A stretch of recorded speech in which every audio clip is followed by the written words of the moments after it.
तुम मुझे खून दो, मैं तुम्हें आजादी दूंगा।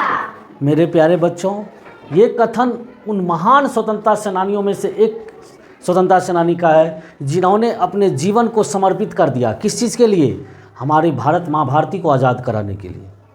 आज हम लोग उन्हीं के बारे में जानना चाहते हैं या जानना चाह रहे हैं। क्यों? क्योंकि कल उनका बर्थ एनिवर्सरी है और अंग्रेजी महीने के अनुसार 3 जनवरी को 2026 में सरस्वती पूजा है, जिसके कारण कल स्कूल बंद रहेगी, यानी ऑफ रहेगा पठन पाठन, और कल स्कूल में पूजा है और आप लोग उसमें अलग तरीके से उसको सेलिब्रेट करेंगे। लेकिन ये महान पुरुष के बारे में फिर कौन बताएगा, इसीलिए मैं सोचा कि आज आप लोगों को अच्छे से बता दूं। मेरे प्यारे बच्चों, ये इनका उपनाम है, यानी लोग उन्हें नेताजी कहते थे, लेकिन उनका नाम था सुभाष चंद्र बोस। क्या नाम था उनका? सुभाष चंद्र बोस। और ये वो लोग थे, यानी उसमें से थे, वो पर्सन थे जिन्होंने अपना जीवन को समर्पित कर दिया। किस चीज़ के लिए? अपनी देश को आज़ादी के लिए। तब जाके हमारा देश आज़ाद हुआ 1947 में। मेरे प्यारे बच्चों, इनके बारे में कुछ जानकारियाँ हम लोग ले लें। इनका जन्म जो है, यानी जो जहाँ पे वो जन्म लिए थे वो जगह था कटक। क्या नाम था जगह का? कटक। जैसे दरभंगा एक जगह का नाम है, ऐसे ही एक जगह है कटक। वो अभी के डेट में किस स्टेट में आती है? उड़ीसा में। किस में? उड़ीसा। उड़ीसा एक स्टेट है जो हमारे कंट्री में ही है। मैप में आप देख रहे हो, यहाँ देखो मैप में, यहाँ पे उड़ीसा है। यहाँ पे क्या है? जहाँ पे हमारा फिंगर है देख लो अच्छे से, यहाँ पे क्या है? उड़ीसा। क्या है? उड़ीसा। और हम लोग यहाँ पे हैं बिहार, तो हम लोग के बगल में ही है। यहाँ वेस्ट बंगाल है, फिर उड़ीसा है, इधर झारखंड है। नाउ लिसन, तो वहाँ पे उनका क्या हुआ था? जन्म हुआ था। वो डेट जो थी वो वही थी जो कल है, यानी 23 जनवरी। डेट क्या थी?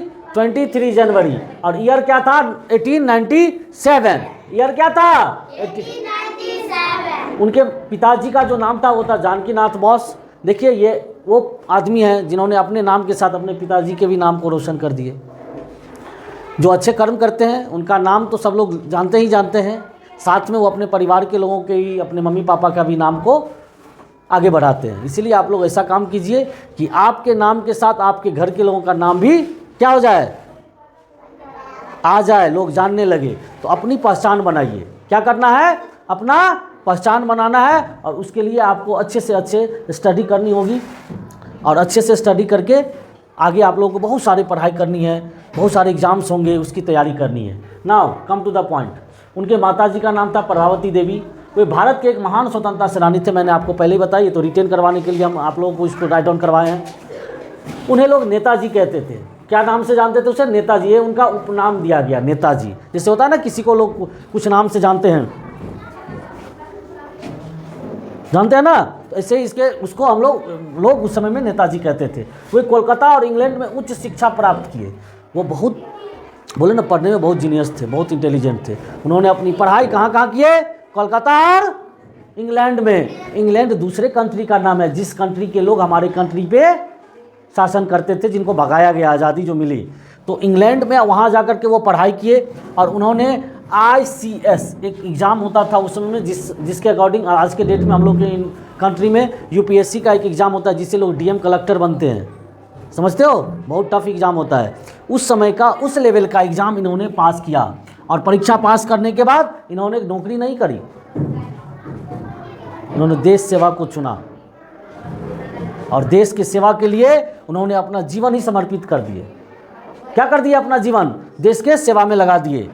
उन्हें एक फ़ौज की स्थापना, उन्होंने देश को आज़ाद कराने के लिए एक फ़ौज ही बना लिया, उसका नाम रख दिया आज़ाद हिंद फ़ौज। क्या नाम था? आजाद हिंद फौज। और उसको INA मतलब इंडियन नेशनल आर्मी कहा जाता है। इन्होंने इसका स्थापना किया, वो ईयर थी 1944, और यहाँ पे इसने स्थापना करके एक नारा दिया, लोगों से कमिटमेंट किया कि तुम मुझे खून दो, मैं तुम्हें आज़ादी दूंगा। इसने क्या कमिटमेंट किया लोगों से? कि तुम मुझे, मैं तुझे आजादी दूंगा। यानी कि मैं तुम्हें आज़ादी, यानी कि तुम मरने के लिए तैयार रहो तभी आज़ादी मिलेगी। इसने क्या नारा दिया कि आज़ादी अगर चाहते हो तो तुम्हें लड़ाई करना होगा। लड़ाई करोगे, लड़ने के लिए कौन जाएगा? वही ना, कि या तो वो मारेगा या ना तो वो मारेगा। तो इसलिए इसने ये नारा दिया, लोगों से कहा कि तुम मुझे खून दो, यानी तुम लड़ने के लिए तैयार रहो, चलो मेरे साथ, और मैं तुम्हें आज़ादी दिलाऊंगा, यानी दूंगा। इसलिए इसने ये लाइन कहा, और यही हुआ। उसने विदेश में गए, वहाँ पे जाके अपनी बहुत बड़ी सेना स्ट्रेटजी तैयार किए, लेकिन एक दुर्भाग्य कहिए या जो कहिए, उनकी जो मृत्यु हुई, यानी उनकी जो डेथ हुई, उनकी उम्र बहुत कम थी। अब सोच लो, यहाँ 47 है, सॉरी 47 में फ्री हुआ, क्या है 45 है, और यहाँ 97 में, इसने ओनली 47-48 ईयर्स के ओल्ड थे, और इनकी रहस्यमय मृत्यु हुई। इनकी जो मृत्यु हुई, कोई मरे नहीं है।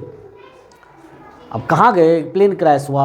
आज तक हम लोग जब तुम्हारे उम्र में थे ना, जिस उम्र में तुम लोग हो, इस उम्र में हम लोगों के न्यूज़पेपर वगैरह देखते थे, तो कहीं से जो भी न्यूज़ होता था कि सुभाष चंद्र बोस जिंदा है, वहाँ मिला, इस रूप में मिला, ऐसे मिला, ऐसे करके हम लोग इनके बारे में पहले जाना करते थे, या हम लोग को बताया जाता था। तो ये सुभाष चंद्र बोस है हमारे देश के वो आदमी, वो लोग, वो स्वतंत्रता सेनानी जिन्होंने अपना जीवन समर्पित कर दिया। किस चीज़ के लिए? देश के लिए। आज के डेट में लोग को छोटा सा नौकरी होता, कहता है नौकरी करेंगे कि हम जाएंगे देश के लिए, क्या कहता कि नहीं? लेकिन ये वो आदमी था कि उस समय का सबसे बड़ा नौकरी मिला था, उसको इसने छोड़ करके अपने देश को आज़ाद कराना और कराने का सोचा। तो ऐसे ऐसे लोगों को नमन करना चाहिए। चलिए फिर से बोलिए आप लोग, जय हिंद, जय भारत, ठीक है। और नेताजी सुभाष चंद्र बोस जी को नमन करते हुए, और इसको राइट डाउन कीजिए आप लोग अच्छे से।